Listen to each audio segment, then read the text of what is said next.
Realme C67 5G ఇది రీసెంట్గా ఇండియాలో లాంచ్ చేశారు. సో ఫస్ట్ సేల్లో నేను ఈ ఫోన్ కొన్నాను నేను, ఎవరు మనకు పంపించలేదు. అయితే ఫస్ట్ సేల్లో నాకు కార్డ్ ఆఫర్స్తో కలుపుకొని నాకు 12,000 రూపాయలకి ఫోన్ అయితే వచ్చింది. వీళ్ళు లాంచ్ చేయడం 4GB RAM 128GB model 13,999 launch చేశారు. 6GB RAM 128GB model 14,999 launch చేశారు. కార్డ్ ఆఫర్స్తో కలుపుకొని నాకు 12,000 రూపాయలకి ఫోన్ వచ్చింది. అదే 12,000 రూపాయలకి ఫోన్ కొనొచ్చా లేదా, దాంతోపాటు ఒకవేళ ఫ్యూచర్లో ఫ్లిప్కార్ట్ అండ్ అమెజాన్ సేల్స్ జరుగుతాయి కదా, సో ఆ సేల్స్లో ఇది ఒకవేళ 10,000 లోపు వచ్చే ఛాన్సెస్ అయితే ఉన్నాయి. ఒకవేళ 10,000 లోపు వస్తే మాత్రం ఇది కన్సిడర్ చేయొచ్చా లేదా, ప్రెసెంట్ 12,000 రూపాయలు కన్సిడర్ చేయొచ్చా లేదా అని కూడా ఈ వీడియో మాట్లాడుకుందాం. ఇది నేను కొన్నాను, ఎలాంటి పెయిడ్ రివ్యూ కాదు. స్క్రీన్ షాట్ వేస్తాను చూడండి. అయితే ఫస్ట్లీ ఇది 2 కలర్స్ దొరుకుతుంది, Sunny Oasis and dark purple అని.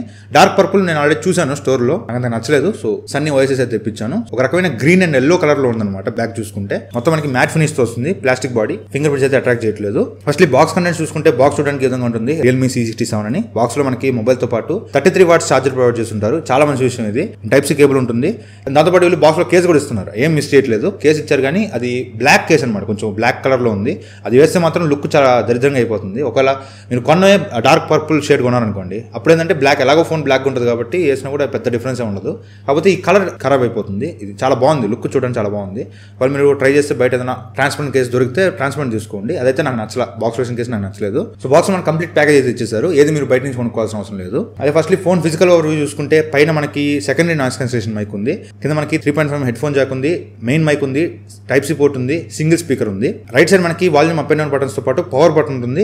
Side mounted finger print censor కూడా ఇచ్చుంటారు. ఫింగర్ ప్రింట్ యాక్యురసీ అయితే బాగానే ఉంది. లెఫ్ట్ సైడ్ మనకి సిమ్ ట్రే ఉంటుంది. ఇది డెడికేటెడ్ సిమ్ స్లాట్ తో వస్తుంది. ఎట్ టైం మీరు 2 సిమ్ కార్డులు ఒక మెమరీ కార్డ్ వేసుకోవచ్చు. డ్యూయల్ 5G సపోర్ట్ చేస్తుంది. బ్యాక్ సైడ్ మనకి రౌండ్ మాడ్యూల్ లో కెమెరాస్ ప్రొవైడ్ చేస్తున్నారు. రౌండ్ గా ఉంది. ఇది కొంతమంది నచ్చొచ్చు, కొంతమంది నచ్చకపోవచ్చు. నాకైతే అంతగా నచ్చలేదు, మరి ఎక్కువగా ఉంది. కెమెరా పంప్ కూడా కొంచెం ఎక్కువగా అనిపించింది. అండ్ ఫ్రంట్ మనకి పంచ్ హోల్ డిస్ప్లేలో సెల్ఫీ కెమెరా ప్రొవైడ్ చేస్తుంటారు. అదే మెయిన్లీ డిస్ప్లే గురించి మాట్లాడుకుంటే ఇది మనకి 6.72 inches ఫుల్ HD డిస్ప్లే ఉంటుంది. అది కూడా 120Hz రిఫ్రెష్ రేట్ సపోర్ట్ చేస్తుంది.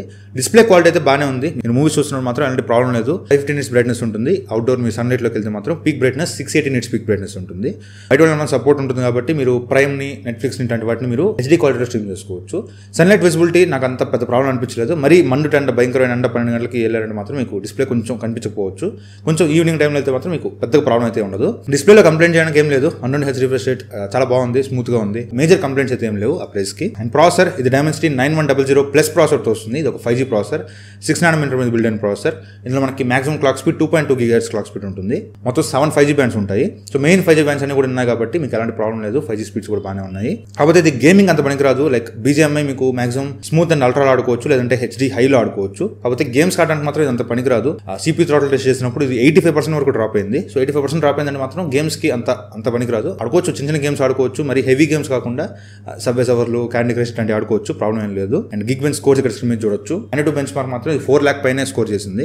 సేమ్ ప్రాసెసర్ ఉన్న Redmi 13C 3,88,000 స్కోర్ చేస్తే ఇది 4 lakhs పైన స్కోర్ చేసింది. అన్ని విషయాలుగా బాగానే ఉంది, కానీ గేమ్స్ ఆడడానికి మాత్రం ఇది అంత రికమెండ్ చేయను. గేమ్స్ ఆడుకోవచ్చు, బేసిక్ గేమ్స్ ఆడుకోవచ్చు, కానీ హెవీ గేమ్స్ మాత్రం నేను రికమెండ్ చేయను. అండ్ కెమెరాస్ బ్యాక్ సైడ్ మనకి 2 కెమెరాస్ ఉంటాయి. 50 MP మెయిన్ కెమెరా, 2 MP ఏ డెప్త్ కెమెరా ఉంటుంది. ఫ్రంట్ మనకి 8 MP కన్సోల్ డిస్ప్లేలో 8 MP కెమెరా ఉంటుంది. So mainly back camera use చేసి మీరు ఫోటోస్ తీస్తున్నప్పుడు మాత్రం ఫోటోస్ లో ఎలాంటి ప్రాబ్లం లేదు. కాకపోతే జూమ్ చేసినప్పుడు ఇమేజ్ కొంచెం షార్ప్ వచ్చినట్టు అనిపిస్తున్నాయి. పోర్ట్రేట్ షాట్స్ కూడా బాగానే వస్తుంది. కాకపోతే ఎడ్జ్ డిటెక్షన్ మాత్రం అది కరెక్ట్ గా తీసుకోవట్లేదు. అండ్ వీడియోలోకి వస్తే ఇది మీకు 1080p 30 FPS వరకు వీడియో రికార్డ్ చేసుకోవచ్చు. అండ్ వీడియో తీసుకున్నా కూడా మీకు బాగానే ఉంది, కానీ మెయిన్ ప్రాబ్లం ఏంటంటే మీకు కొంచెం కలర్స్ అనేవి కొంచెం సాచురేటెడ్ కనిపిస్తున్నాయి. దాంతోపాటు ఇమేజ్ చాలా షార్ప్ గా కనిపిస్తుంది, చాలా షార్ప్ గా వస్తున్నాయి. అండ్ 50MP మోడ్ కూడా ఉంటుంది. 50MP మోడ్ లో తీస్తే మాత్రం మీకు ఇమేజ్ అయితే బాగా జూమ్ చేసుకోవచ్చు, కానీ షార్ప్ గా వస్తుంది అనమాట. అంతా మీకు ఫేస్ అంతా డాట్స్ గా షార్ప్ గా వచ్చేస్తుంది ఇమేజ్. అండ్ దీనిలో మీకు స్ట్రీట్ వ్యూ అని ఒకటి ఉంటుంది. 24mm అండ్ 48mm లో ఫోటోస్ తీసుకోవచ్చు. కొంచెం వైడ్ వస్తాయి అనమాట. మీకు స్ట్రీట్ అంతా కనిపించేటట్టు తీసుకోవాలనుకుంటే వైడ్ లో తీసుకోవచ్చు, లేదనుకుంటే మీకు కొంచెం జూమ్ గా తీసుకోవచ్చు. డేలైట్ లో మాత్రం పెద్ద ప్రాబ్లం లేదు, కానీ నైట్ టైంకి వచ్చేసరికి మాత్రం బ్యాక్ కెమెరా అసలు చాలా అండర్ పర్ఫార్మ్ చేస్తుంది. నాకు అంతగా నచ్చలేదు. డీటెయిల్స్ కూడా పెద్ద క్యాప్చర్ చేయట్లేదు. మెయిన్ గా ఫేస్ చాలా స్మూత్ అయిపోతుంది. నైట్ టైం చాలా స్మూత్ అయిపోతుంది. బాగా నాయిస్ ఎక్కువ వస్తుంది. నైట్ మోడ్ పెట్టినా కూడా పెద్దగా డిఫరెన్స్ ఏం లేదు.